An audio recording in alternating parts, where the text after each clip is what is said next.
Never too early to talk to kids about money. Our next guests are here with ways our kids can begin developing those good spending and saving habits at an early age. They are the dynamic duo. You like that, fellas?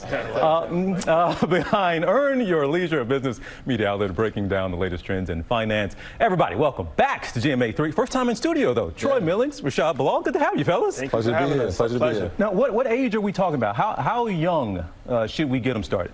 Early is the best. You know, we want to give kids principles so that they can have in their future life. And so we want to teach them about the core things about saving, spending, investing, and sharing. All four core principles, very important. We want them to be financially literate, but by the end of the goal, it's like we want them to be financially fluent, and so they can make wise decisions as adults. And as they're learning, their parents are learning as well. Where does that start? You said as early as possible, but where do you start with a 3 or 4-year-old? What's kind of that first lesson you can get them going on? I think it's important to be truly transparent with your children. So, you know, take them to the bank, take them to when you're paying your mortgage, take them to, you know, day-to-day runs that you're actually doing. So when they actually see the things that you're doing, it's no different from nutrition or working out, right? If you take your child to the track every Saturday, they're going to develop that work ethic. So it's the same thing with the financial discipline. They can learn early just by observing. All right, so now you want to teach them how to start earning some money. Where do you start there? Well, I think entrepreneurship is extremely important. We're entrepreneurs, and I've been an entrepreneur pretty much my whole life. So I think children can start being entrepreneurs at a very young age. You know, give you some examples. Of course, we have babysitters. That's something that will never go out of style. But I feel like in today's society, in today's age, you can have some fun with it. So when you look at marketing, you can have a social media page, right, where you're marketing your babysitting services. You can have flyers, and you can have upsells as well, right? So you can have a flat package of, okay, it's $40 a night, but if you want me to read a book, that's an extra $8. If you want me to cook a meal, that's an extra $10. And you can have discounts. So it's like it's $40, but for siblings, I might do 50 or 60. No, that sounds great, but isn't another parent going to look at my child like they're crazy? Like, you're trying to negotiate. You're babysitting. You're supposed to read a book. You're supposed to make a meal.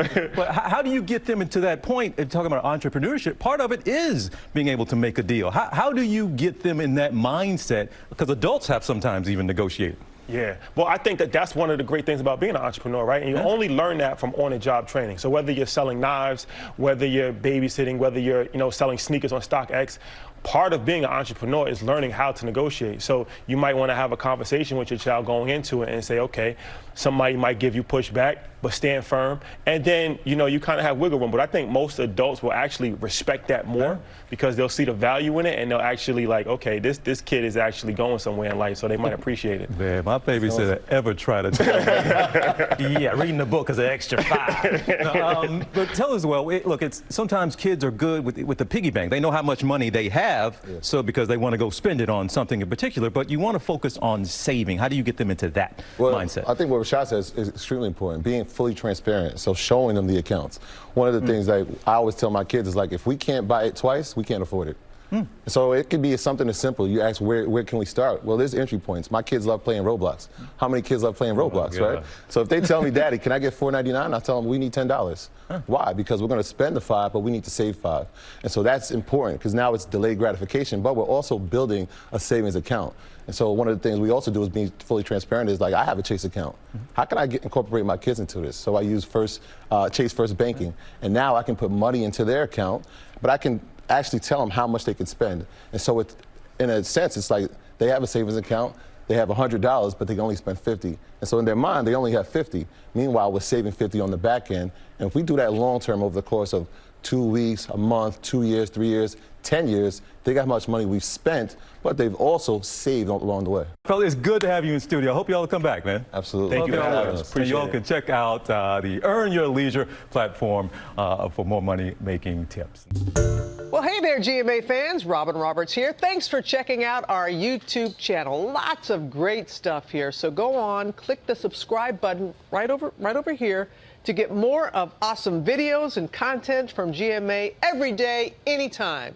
We thank you for watching, and we'll see you in the morning on GMA.